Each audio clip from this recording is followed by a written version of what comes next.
Well, I'm in the basement to film this introduction, and Leanne fixed this hat for me, but I don't know why she was laughing really hard. She just was laughing the whole time. I don't know. I'm trying to wear this beanie.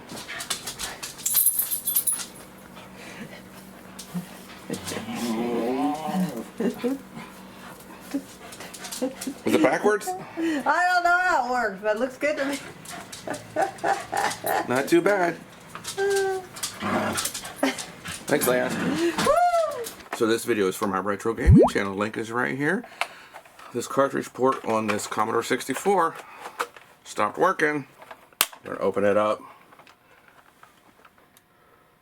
We're gonna fix it. So let's start the video. What's wrong with my hat? Leanne! I was trying to test all these Commodore 64 cartridges. Now we have a problem. The Commodore 64 works, but I went through a period where like 6 cartridges in a row didn't work. I was like, that is weird. I cleaned them, still didn't work. So then I'm like, I have all these cartridges here I know are good. Fast load. Nothing. Still not present. So then I have decided to get out my I have diagnostic cartridge. I have a Ned the Dead cartridge test. So I plugged those in.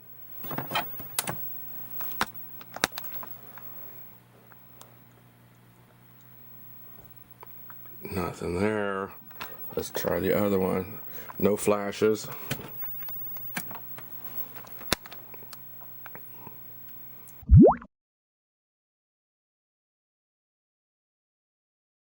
So nothing. So we can't use the dead test.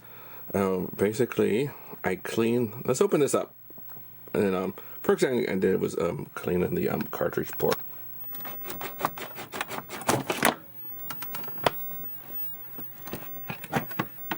Open this up.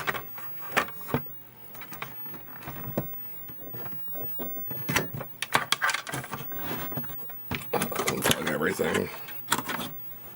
So I think we're going to want to look for 2 things. We're going to clean this, but I already cleaned this. I have, where's my cleaning stuff here? I've already cleaned it with this little device. I have these. They're 3D printed. You dip them in, you put some alcohol on it, and then you stick it in there and clean it. So I did that, no change. So next I'm going to blow some can air in there. I'm going to look for bent pins next too. Got a little can air here.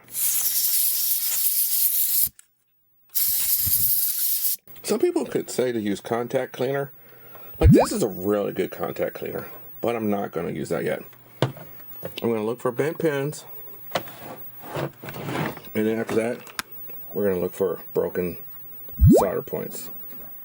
Alright, since I don't see any bent pins, I'm going to heat up the soldering iron and just hit all the connections real quick. That won't take long at all. But to do that, we have a couple of screws we have to remove. So I'm going to go ahead and remove some of these screws. So I already showed you how to replace this in another video. I'll put the link in the description. And you have this shield in the back. You just cut through here. I only tacked it one place. And then I'm just going to fold the shield back. I have some solder braid here. Iron's not hot enough yet. This is just a really cheap soldering iron. My good stuff's out in the shop, but I don't feel like it's really cold. I didn't want to go out there. Some of these spots look like they can be kind of weak. So I'm just going to touch up every single one of these really quick. I don't have a tripod, but I'm just going to go ahead and do that. It should just take a minute or 2. Okay, the far row there is done. Now I want to do the row closest. You can see how much shinier the top is. So I think that took less than 60 seconds. So we're going to do this. And then we're going to flip it on the other side and check what the other side looks like. We're going to just get out the multimeter. I have my Fluke multimeter set here and check continuity. I think this might work. Bad news. That did not solve the problem.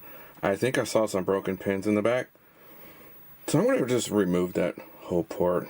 With this solder sucker, it really comes out. These things come off really fast. I'll just show you here.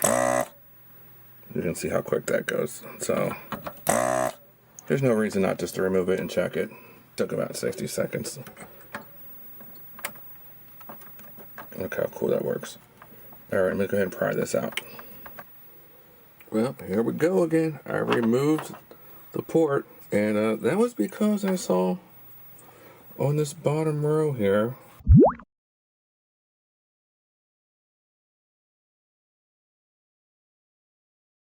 I'm going to get a picture of it. This pin here was broken, this one, and this one. And I think it's from shoving in and out some really tight cartridges. So if you look over here, you can see those aren't ground pins. Those are important pins. So I need to find a replacement port. Here was the newer replacement one. I'm looking at these pins. They're so flimsy compared to the new old stock. That is much heavier duty gauge wire here. So I'm going to clean these up, clean the insides. You can tell it's dirty. Check continuity. I'm going to solder this in there. Okay, before I put the shield and the guide back on, I just want to test it. So I just got the AV cable, power. Fingers crossed. Centipede. I got centipede in right there. It works. Oh, nice. It works. I really these come in really handy when you're old, but it works. But I think I breathed in a lot of solder fumes in this job, but it really wasn't hard. If you have the right tools, like a desoldering iron, that was like a $5-10 soldering iron there. I mean, this thing costs a couple $100, but and I have an old Commodore 64 port here that doesn't work. It's missing chips, and now it's missing the cartridge port. I did not expect this to be such involved job. I don't know. It probably took an hour, but I took my time, and it was actually pretty fun. Thanks for watching. We got the cartridge test. These things down here, they're false positives. Ignore those. It's because I don't have all the harnesses there hooked up to the surfaces. You'll get that. You don't have all these harnesses plugged in. Just remember that if you have like a dead cartridge test, those you can ignore if your system's working fine.